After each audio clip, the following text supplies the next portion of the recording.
South Africa's white working class is going through an intense crisis. In the last 2 decades, the number of whites living in poverty in the country has been increasing steadily.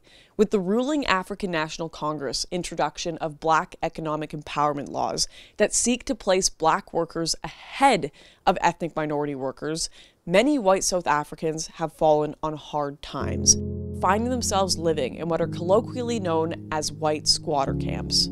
After hearing about an orphanage that was cut off from its financial support for being too white, I visited one such site to find out what kind of life many white South Africans are being forced to live.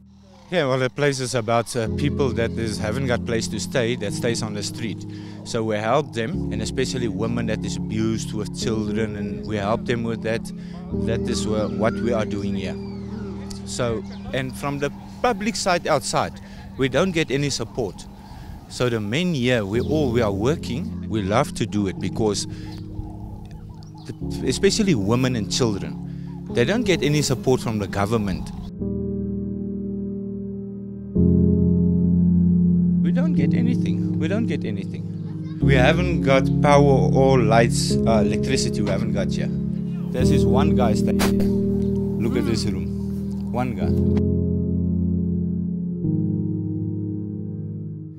If this didn't exist, where would these people go? They will be on the street. They will be on the street. This squatter camp just outside Johannesburg is one of the many across South Africa and is home to some of the country's most disadvantaged people. It is built on the site of an old dumping ground and is home to around 60 people, most of whom are children.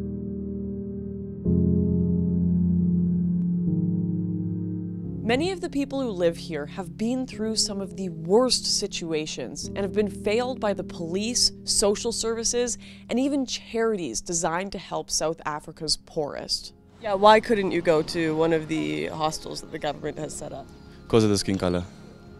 Yeah, and yeah, it's not, well, we just help white people here. Because there's no other place that does it.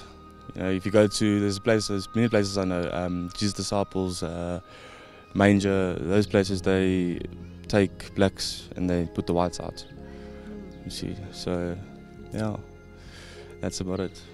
So wait, there are places here that will only help blacks but won't help whites? Yeah, that's true. Can you tell us a little bit more about that? Like, people find that a very bizarre idea in America. Yeah, I don't know how to say it, it's just the racism going around. I'm just here to get my life in order and try to give my daughter a better life. Were there any other places you could have gone other than here? No. Why not? Nobody else didn't want to help.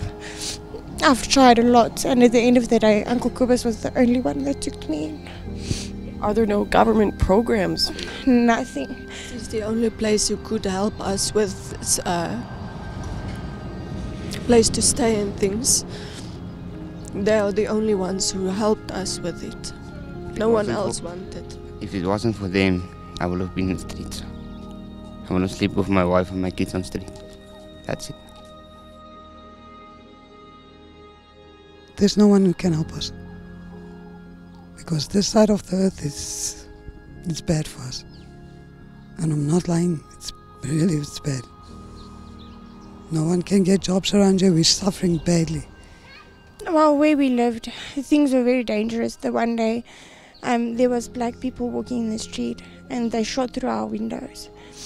And I went and the police did nothing. You can't even walk in the streets around. At night, during the day, they always rape you or they beat you up. They're swearing at you in the language. They know you don't know the language, but they will come and swear at you, breaking you down around you. You don't feel like a person around you anymore. So they're making sure our people, we don't have a life anymore. They will make sure about it. Have you tried to look into leaving South Africa? If I can get a chance, I will go.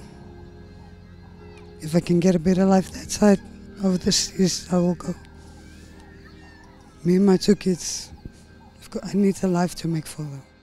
In fact, the people here are often refused help based solely on their race. Miss Grace, the de facto mother of the camp, told me how one resident was refused treatment at a hospital because of his white skin, while others were refused a place at a local school for the same reason. In fact, the school asked how many black people were at the camp before refusing based on the fact that there weren't enough. He told on the TV, on the news, shoot the Boer, kill the Boer. What we are like, just living also, we are also human beings.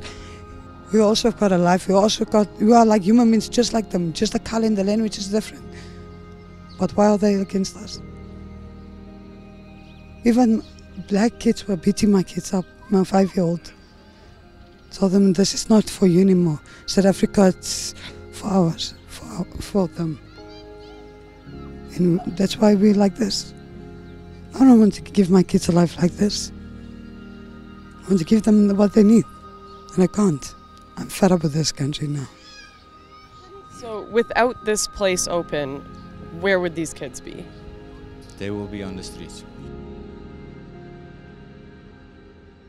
This camp isn't like the refugee camps that you see across Europe for illegal migrants.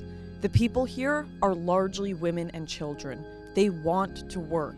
They haven't illegally crossed any borders, and they're trying to do things right. Yet they live like this within their own nation. And while the world touts their love for refugees, because of their skin color, the white minority in South Africa has been forgotten.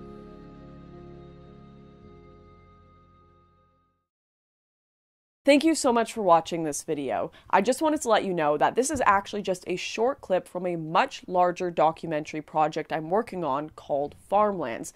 Now, there are a million ways you can help with this project and spread the word about the situation going on in South Africa. If you want to know how you can do that, go down to the links below or visit farmlands.online. I'll see you next time.